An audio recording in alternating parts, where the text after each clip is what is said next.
ഇതില് അൻവറിന്റെ ക്രിമിനൽ ബുദ്ധി സാധാരണഗതിയിൽ ക്രിമിനലുകളെ കുറിച്ച് പറയുന്നത് ഏതൊരു സാധാരണക്കാരന്റെയും ഇരട്ടിയെങ്കിലും ബുദ്ധിയുള്ള ഒരാളെ ക്രിമിനൽ ആവുകയുള്ളൂ. അതെ. ഏതൊരു പോലീസുകാരന്റെയും ഇരട്ടിയെങ്കിലും ബുദ്ധിയുള്ള ആളാണ് കള്ളനാവുക എന്നാണ് സാധാരണ പറയുക. പക്ഷെ അൻവറിന് എനിക്ക് തോന്നിയത് അദ്ദേഹത്തിന്റെ പൊളിറ്റിക്സ് ഞാൻ ഇങ്ങനെ സൂക്ഷ്മമായിട്ട് മലപ്പുറത്തിരുന്ന് ഇങ്ങനെ കാണുമ്പോൾ അദ്ദേഹത്തിന് ഇല്ലാത്തൊരു സാധനം ബുദ്ധിയാണെന്ന് എനിക്ക് പലപ്പോഴും തോന്നിയിട്ടുണ്ട്.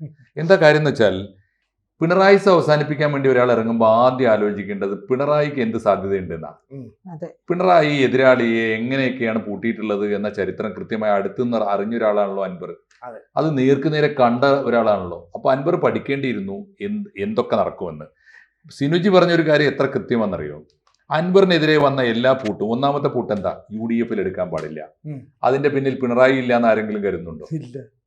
ആ തീരുമാനം എടുത്ത് നമ്മൾ UDF അല്ലേ, VD സതീശനല്ലേ? ഇവർക്കൊക്കെ ആവശ്യമുള്ള നേരത്ത് പരസ്പര സഹായത്തിന്റെ ഒരു മുന്നണിയുണ്ട്. 2, അൻവർ രാഷ്ട്രീയമായി ഒന്നും അല്ലാതായി. UDF അദ്ദേഹത്തിന്റെ ഘടകകക്ഷി പോലും വേണ്ടാന്ന് തീരുമാനിച്ചു.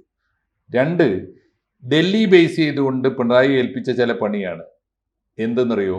ഇപ്പൊ ഏറ്റവും ഒടുവിൽ അദ്ദേഹത്തിന്റെ പാർട്ടി തൃണമൂൽ കോൺഗ്രസ് അദ്ദേഹത്തെ തള്ളി.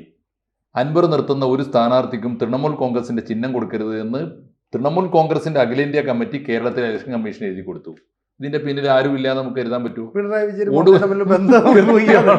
കൃത്യമാണ്. ഒടുവിൽ ഇതാ വന്നിരിക്കുന്നു. ഒടുവിൽ വന്നതാണ് ഈ പറഞ്ഞ ആരോടും ചോദിക്കാതെ ഒരു സുപ്രഭാതത്തിൽ ED വന്ന് കയറുന്നു. എവിടെയൊക്കെ? അൻവറിന്റെ ഒതായിലെ വീട്ടില്, അൻവറിന്റെ സകലമാന സ്ഥാപനങ്ങളിലും. എവിടെയൊക്കെ? ഒരേ സമയത്ത് മലങ്കുളം കൺസ്ട്രക്ഷൻസ് എന്ന് പറഞ്ഞ ഇദ്ദേഹത്തിന്റെ കൺസ്ട്രക്ഷൻ കമ്പനി ഉണ്ട്.